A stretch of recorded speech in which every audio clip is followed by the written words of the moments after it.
Assalamualaikum warahmatullahi wabarakatuh. Hamdan syukran lillah, nahmaduhu wa nasta'inuhu wa nastaghfiruh wa na'udzu billahi min syururi anfusina wa min sayyiati a'malina.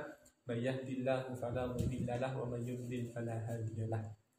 Alhamdulillah ja'alallahu fi hadzal 'id 'aidun mubarak bi sihhatin wal afiyah. Alhamdulillah Allah Ta'ala menjadikan Idul Adha atau pada tahun ini menjadi Id yang barokah, Id yang mubarak, Id yang barokah penuh dengan kebahagiaan terhadap ila jami'il muslimin, terhadap semua umat Islam pada tahun ini bisa melaksanakan Idul Adha meskipun di dalam pandemi yang seperti ini.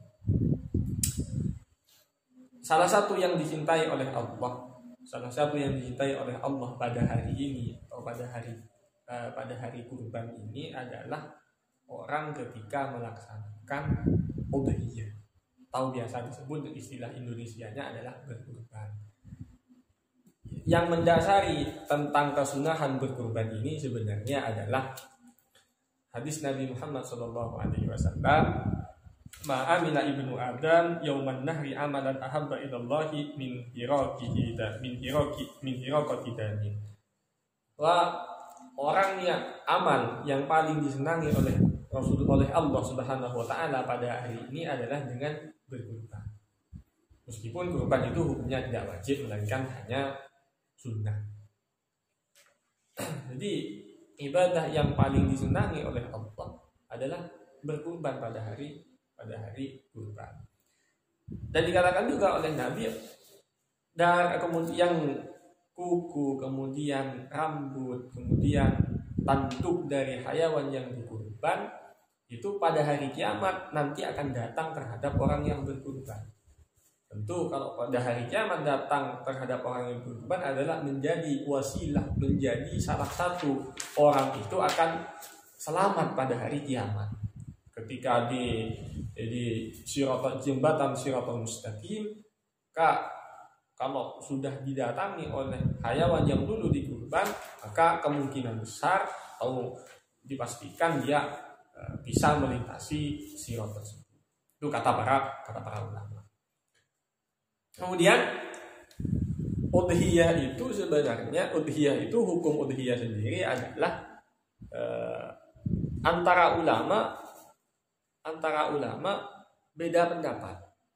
Ada yang mengatakan, bisa dicek dalam kitab Yaqutun Nafis, wal udhiyah masnunatun ala qaulil jumhur. Ini yang mengatakan bahwa udhiyah itu hukumnya sunnah menurut segolongan atau kebanyakan para ulama itu mengatakan sunnah, hukumnya masnunah atau sunnah. Kemudian wa minal ulama imma yaqulu biwujubiha wa la'allahu yuriduha fi kulli amin. Nah, ada yang mengatakan dari golongan ulama mengatakan bahwa hukumnya wajib. Makanya dari ini kata yang mengatakan wajib sepantasnya bermaksud untuk melaksanakan udhiyah ketika mampu. Kalau tidak mampu maka beda, hukumnya beda. Ketika mampu untuk senantiasa berniat untuk melaksanakan kurban ini setiap tahun. Itu kata para ulama. Yang mengatakan wajib salah satunya adalah Imam Abu Hanifah dan Imam Mahdi. Ada dua yang mengatakan tentang kewajiban hukum udhiyah ini, yaitu Imam Malik, Imam Abu Hanifah dan Imam Mahdi. Kemudian tentang masalah waktu udhiyah, penyembelian waktu udhiyah itu disembelih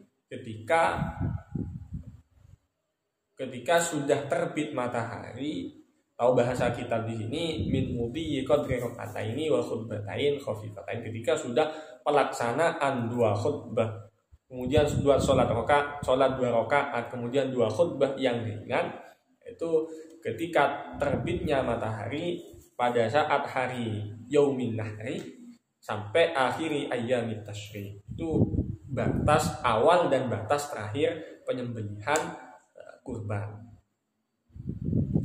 Kemudian syarat hayawan yang dikurban itu tidak sembarangan. Ada tiga hayawan yang kategori bisa kurban. Ada 3 hayawan kategori bisa kurban kata para ulama. Pertama adalah unta, kemudian sapi, kemudian kambing. Itu ada 3, unta, sapi, kemudian kambing. Kalau mengenai kambing, itu kata para ulama, kambing itu yang masuk kategori dapat dikurbankan itu ketika sudah berusia 1 tahun. Kalau bahasa kitabnya itu ketika memang giginya sudah cabut 1. Itu istilah di dalam fikih. Tapi yang dimaksud adalah kambing yang sudah berusia 1 tahun. Kalau sapi itu ketika sapi itu ketika berusia 2 tahun. Kalau unta itu batas minimal usia 7 tahun. Batas minimal usia 5 tahun. Dan mengenai sapi-sapi yang atau hewan kurban yang mau dikurbankan itu harus memang bersih dari cacat. Bersih dari cacat itu sepantasnya memang bersih dari cacat. Ini seperti halnya yang tidak boleh itu karena kata para ulama, yang pertama al-aura'ut tabayyin auruha. Artinya yang pertama adalah jelas matanya buta. Artinya kalau matanya buta, mata dari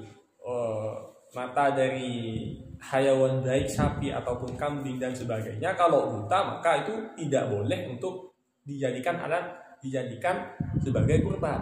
Kata para ulama seperti itu. Kemudian yang kedua al-arja al-bayyin. Al-arja al-bayyin arjuha. Yang kedua adalah kakinya pincang. Kalau kaki dari hayawan yang disembelih yang mau dijadikan kurban itu pincang, maka tidak boleh untuk dijadikan kurban. Kemudian yang ketiga itu al-maridatu al-bayyinu marbuha. Yang ketiga jelas bahwa hewan ini sedang sakit. Artinya kalau hewan sedang sakit ini tidak boleh untuk dijadikan kurban.